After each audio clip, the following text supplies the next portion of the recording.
শেষ কামড় দিতে গিয়ে দাঁত ভাঙালেন পিসি এবং ভাইপো। যখন দেখছে সবকিছুই হাতের বাইরে বেরিয়ে গেছে, তখন কারচুপি করে চেষ্টা করলো এবং ধরাও পর্যন্ত পড়ে গেল। গণনা কেন্দ্রেও কারচুপি করার চেষ্টা করলো, সেখানেও একদম কর রেকর্ডিং শুভেন্দু অধিকারী ফাঁস করে দিল। তো বন্ধুরা, অনেকগুলো খবর আপনাদেরকে বলার আছে, তো আমি সবকিছুই আজকের ভিডিওতে বিশ্লেষণ করব।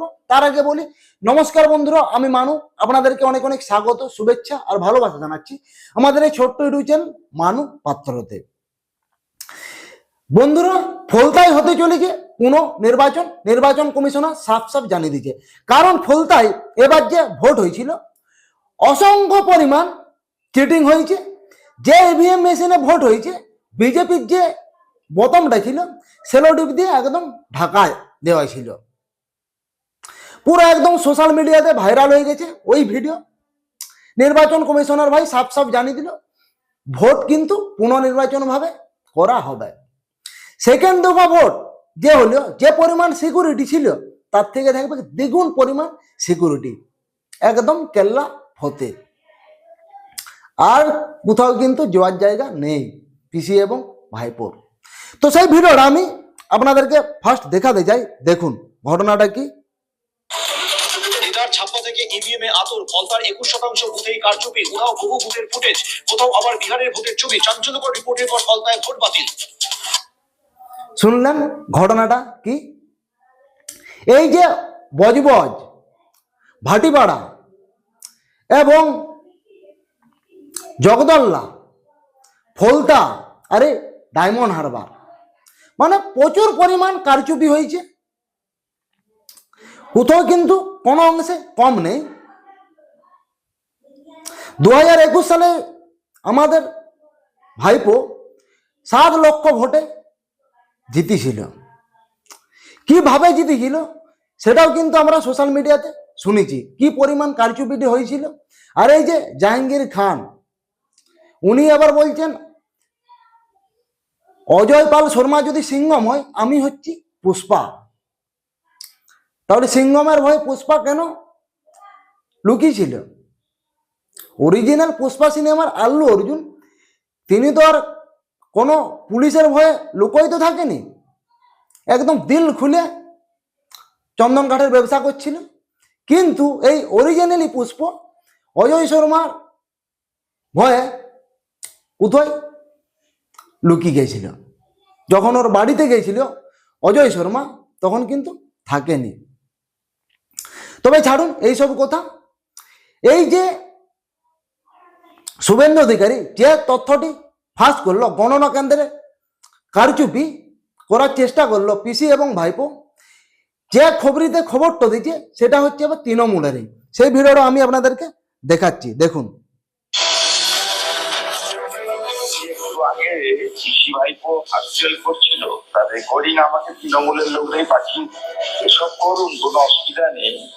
যেটা বলেছেন যে ক্যাম্পে জমায়েত রাখবেন, বিশেষ করে একটু আড়ালে লাঠিসোঁটা রাখবেন, আর একটু মুসলমানদেরকে জমায়েত করে রাখবেন, তার খুব ভালো লড়তে পারে। এই ধরনের কথাবার্তা বলেছেন একটু আগে। ইলেকশন কমিশনকে একদম টাইট করে দেওয়া উচিত এবং বাইরের ক্যাম্পে মোবিলাইজেশনের উপরও ব্যান লাগিয়ে দেওয়া উচিত।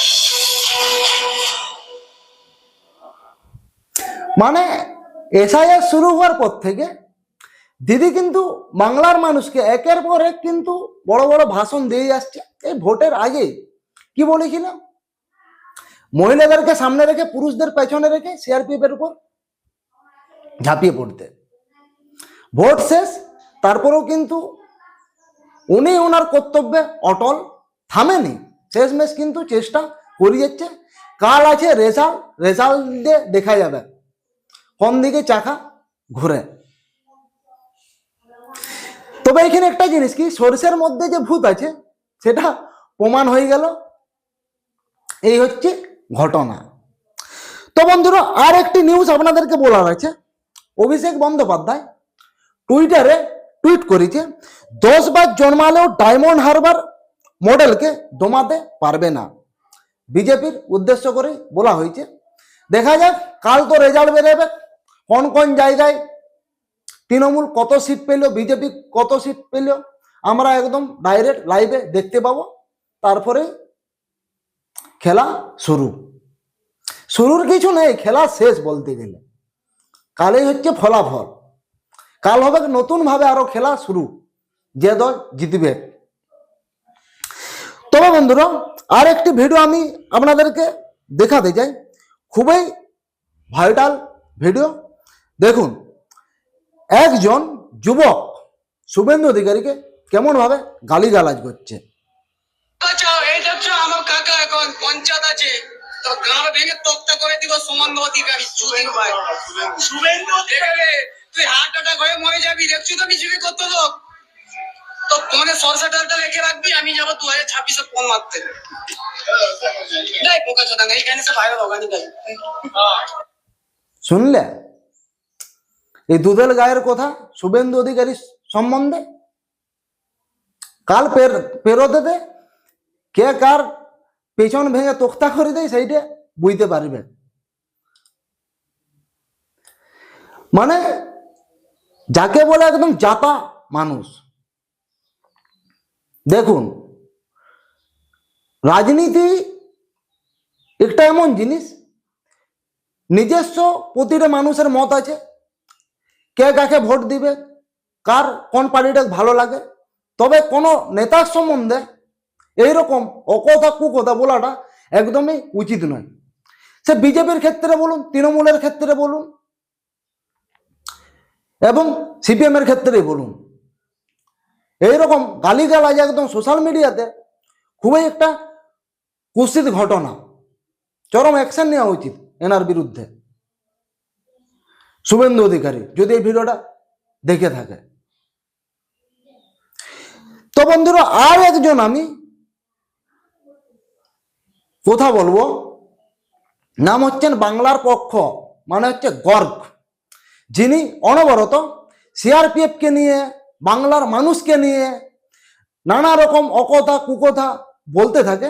কাল কিন্তু ওনার জীবন বাঁচালে ওই সিআরপিএফই। তো এই ভিডিওটা আমি ফার্স্ট এক ঝলক দেখাতে চাই আপনাদেরকে, ভিডিওটা দেখুন ফার্স্ট।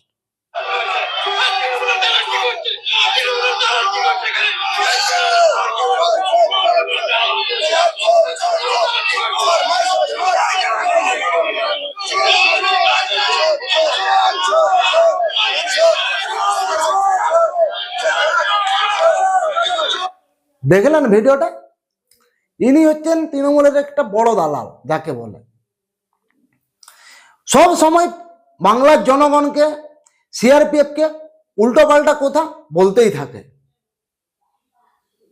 সব কিছুতেই ফড়ং এনাকে মারতেই হয়। এবং মারে ঠিক আছে, এমন ভাবে মারে, পেছনে সে ঝানি লঙ্কা ঢুকানোর মতো মারে। কারা ওনারাই জীবনটা বাঁচালো? এই সিআরপিএফ বাহিনী, নাহলে পাবলিকে আইকে এনাকে তোক্তা করে দিতে। তো গর্গে আপনারা অনেকেই চেনেন, লাইভে আসে ফেসবুকে, এবং ওনার বাক্যর গুলো শুনবে, একদম মাথা গরম হওয়ার মতো এনার বাক্য। তো বন্ধুরা, এই বিষয়ে আপনাদের কি মতামত অবশ্যই কমেন্টে জানান। আর এই চ্যানেলে নতুন যদি ভিজিট করে থাকেন, অবশ্যই চ্যানেলটিকে সাবস্ক্রাইব করুন এবং পাশে থাকা বেল আইকনটি অল প্রেস করুন। আবার দেখা হচ্ছে নতুন কোনো ভিডিওতে, নতুন কোনো টপিক নিয়ে।